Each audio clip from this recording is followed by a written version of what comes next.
But there is no shame in this. Tatum is not going to win the MVP award. He should not even sniff this award. But he's had a great season. Now, how great is the question? Is he a first-team All-NBA guy? That's going to be tough. Real tough list to crack there. Could he make the second team? I think there's a real shot at that.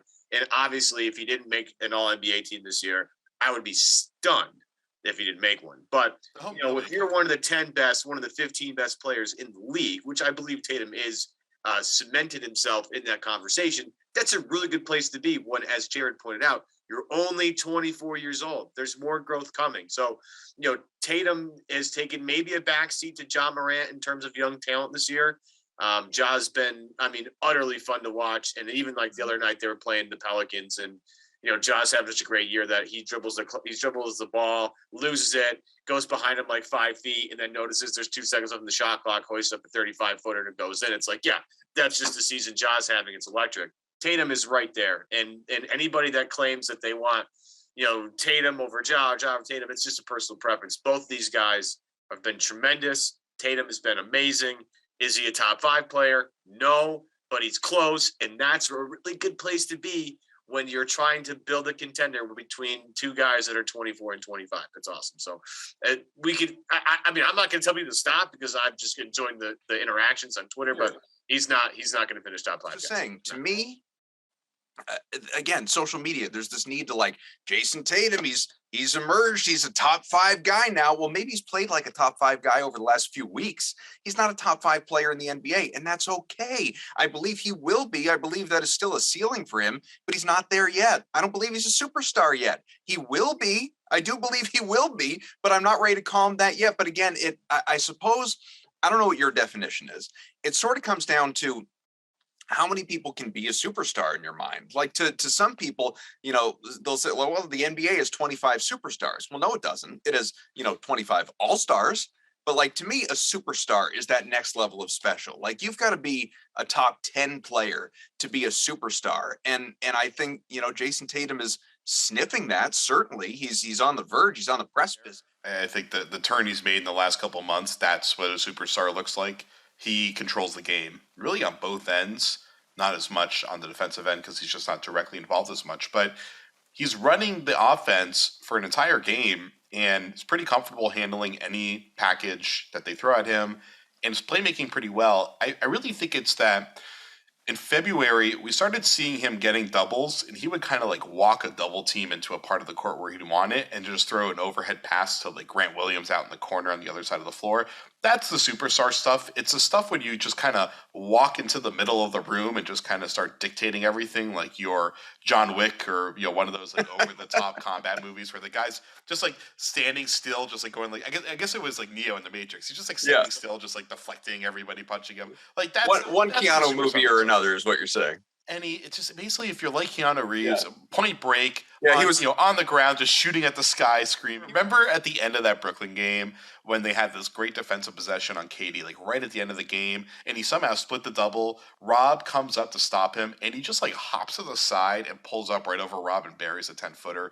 Like that shot, I watched that shot and I just shook my head for like a minute straight because it was he could see everything happening before it started to happen. Like he started hopping in that direction, just knowing Rob was coming even before Rob started moving. It's that kind of stuff where you're just, it's funny. Tatum, he said to me last night, he's mentioned this a few times, like I don't predetermine what I'm doing out there. I'm just taking what the defense gives me, that kind of blah, blah, blah stuff. I think the irony to it is that when you hit that superstar level, you are predetermining what you're doing. So you get into that move just a split second earlier than you used to, and that allows you to get these open looks or make these open passes way more than he used to. And like, we don't really see him taking that big sidestep anymore. He doesn't use a lot of those moves because he just gets to a point where he's already in the spot anyway. And he hits the guy at the right moment that he doesn't need to jump 5 feet away from him so that he can get an open look. Like things are easier for him. And that level of ease, I think, is what makes a superstar. And so he's been there for a couple months now, probably long enough for us to expect that he's there at this point. But, that happened last year. And I mean, he's clearly another evolution from last year. And last year was a point where we're like, all right, he's starting to actually show that he's knocking on that superstar door. I think now it's that moment where he's showing that he's actually opened that door and walked into it. And I mean, the sustainability question is always the thing with him. He's shown every year that he sustains it through the playoff run. It's just that the next year he'll come back and something will go wrong. But no, he's not that far into his career. So I'd imagine if he's getting there now, he's probably going to stay there. Well, so how about this? To all the people that are just, angrily sitting there typing in the YouTube live chat as How they're dare you? watching the video, like if ever there were a perfect picture of semantics, it would be this right here. I'm not ready to concede he's a superstar, but I will absolutely acknowledge that he is playing like a superstar right now. So, in that sense, I'll totally agree with you. And one great, image of that or example of that we've seen certainly, during this run that he's had, but at different points of the season as well, but especially over the last, few weeks, month and a half, whatever it's been, has been what he inevitably it's going to wind up on a t-shirt, what he coined last night in talking with the media, angry Tatum. Asked about obviously what he did in the fourth quarter there and in the third quarter, and just took over in the second half of that game to turn a very close game in Charlotte against the Hornets into a blowout. And I think it was Bill Simmons tweeted out last night, is Jayson Tatum's season the best we've seen from a Celtic since, Kevin Garnett, who obviously is getting his jersey up in the rafters on Sunday, and most people agreed. And Grandy, who was on last week, weighed in and said, I would say 100% yes. And, what I was thinking about was, for a while, we were sort of, giving like Isaiah Thomas in that MVP caliber season, that top 5 finish, sort of that credit. But the one, among others, I guess, but one huge difference between that season with IT and this season, obviously with Tatum does it on both ends of the floor. Isaiah Thomas obviously was a defensive liability for all that he did in the fourth quarter. He kind of had to offensively because, they were letting up as many points as they were as well. The whole king in the fourth thing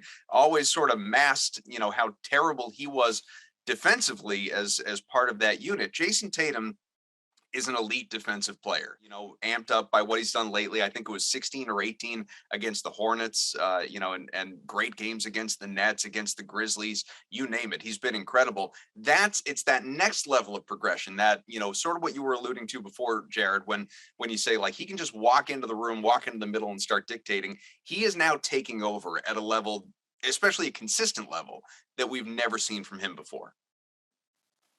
Yeah, it's funny. The IT question is interesting because sure, you could give him the tiebreaker on defense, and obviously defense is what defines this team, so it makes a lot of sense there. But what IT did that year, just the number of insane clutch performances that he had in the fourth quarter, especially in that January run, it's hard to put anything over that at this point.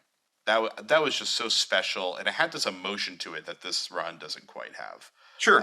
So, and I mean, part of that is that everything with IT is so unbelievable that it does create that environment that Tatum doesn't quite create. Just because, like, how could he? He's a physical marvel. So, well, he's a would-be top pick in the draft. In Ainge's eyes, was number one, basically.